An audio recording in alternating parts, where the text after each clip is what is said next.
নমস্কার বন্ধুরা। জয় মা, জয় ঠাকুর, জয় স্বামীজি। আপনি কি লক্ষ্য করেছেন, সব কিছু ঠিকঠাক চললেও হঠাৎ জীবনে অশান্তি, মানসিক চাপ, ভুল সিদ্ধান্ত, সম্পর্কের সমস্যা বা অকারণে বাধা আসতে শুরু করে? জ্যোতিষশাস্ত্রে বলা হয়, অনেক সময় এর পেছনে রাহু ও কেতুর প্রভাব কাজ করে। কিন্তু প্রশ্ন হলো, শুধু জ্যোতিষীর প্রতিকার করলেই কি হবে? শ্রী রামকৃষ্ণ ও মা সারদা দেবী বলেছিলেন, মানুষের চরিত্র, কর্ম এবং মনই তার ভাগ্য গড়ে তোলে। আজ জানব রাহু কেতুর কুপ্রভাব কমাতে এবং শুভ ফল বাড়াতে মা সারদা দেবী ও শ্রী রামকৃষ্ণের কোন শিক্ষাগুলো আমাদের জীবনে সবচেয়ে বেশি কাজে আসতে পারে। ভিডিওটি শেষ পর্যন্ত দেখুন, কারণ শেষের নিয়মটি আপনার জীবন সম্পূর্ণ বদলে দিতে পারে। রাহু ও কেতু আসলে কি? জ্যোতিষশাস্ত্রে রাহু ও কেতুকে ছায়াগ্রহ বলা হয়। রাহু সাধারণত মানুষের মধ্যে অতিরিক্ত লোভ, বিভ্রান্তি, অহংকার, অস্থিরতা এবং শর্টকাটে সাফল্য পাওয়ার আকাঙ্ক্ষা বাড়িয়ে দেয়।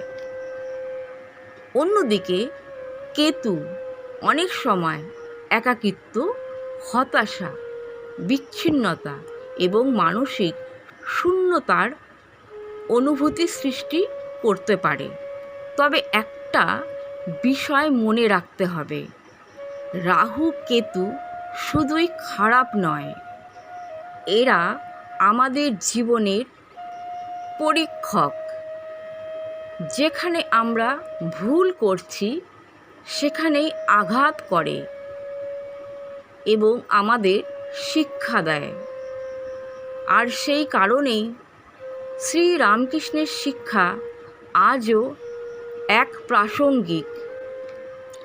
শ্রী রামকৃষ্ণ বলতেন, সত্যই কলিযুগের তপস্যা।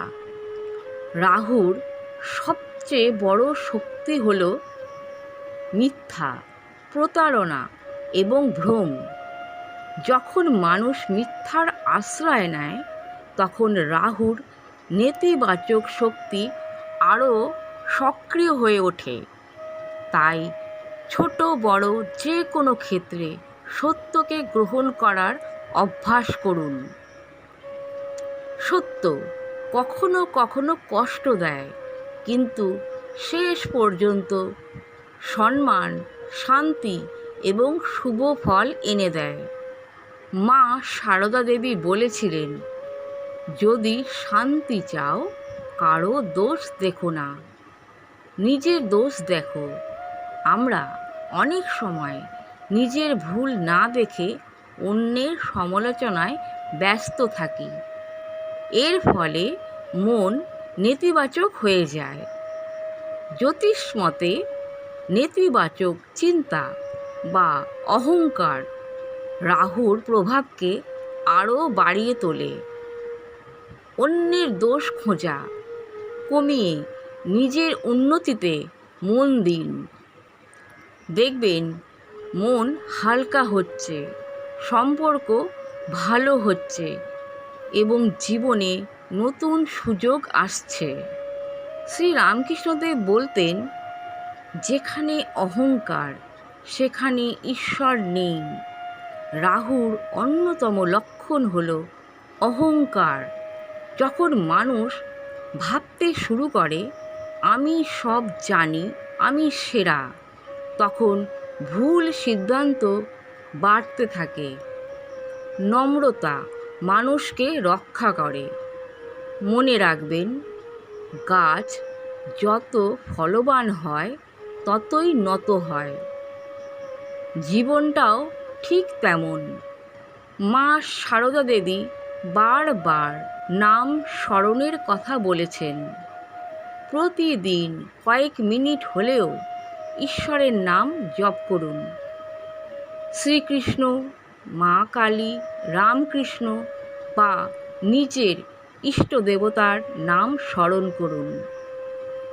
জ্যোতিষশাস্ত্রের অনেক আচার্য মনে করেন নিয়মিত প্রার্থনা মনকে স্থির করে এবং নেতিবাচক শক্তির প্রভাব কমায়। কারণ শান্তি মনই সবচেয়ে বড় প্রতিকার। শ্রীরামকৃষ্ণের বিখ্যাত শিক্ষা শিব জ্ঞানে জীব সেবা, অর্থাৎ মানুষের মধ্যে ঈশ্বরকে দেখে সেবা করা, ক্ষুধার্তকে খাবার দেওয়া, অসহায়কে সাহায্য করা, পশু পাখির যত্ন নেওয়া। এসব কাজ শুধু পুণ্যই নয়, আমাদের মনকেও পরিশুদ্ধ করে। যখন মন পরিষ্কার হয় তখন জীবনের অনেক বাধা নিজে থেকেই দূর হতে শুরু করে। তাহলে বন্ধুরা, রাহু কেতুর কুপ্রভাব থেকে মুক্তির জন্য শুধু রত্ন, যন্ত্র বা জটিল প্রতিকার নয়, প্রয়োজন সত্যবাদিতা, নম্রতা, আত্মসমালোচনা, নাম জপ এবং সেবার মনোভাব। মা শারদা ও শ্রীরামকৃষ্ণ দেখিয়েছেন মানুষের চরিত্রই তার সবচেয়ে বড় রক্ষা কবচ। আপনি এই 5টি নিয়মের মধ্যে কোনটি আজ থেকেই পালন শুরু করবেন? কমেন্টে অবশ্যই লিখে জানান।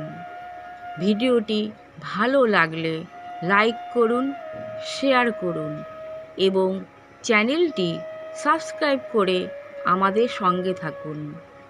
জয় মা, জয় ঠাকুর।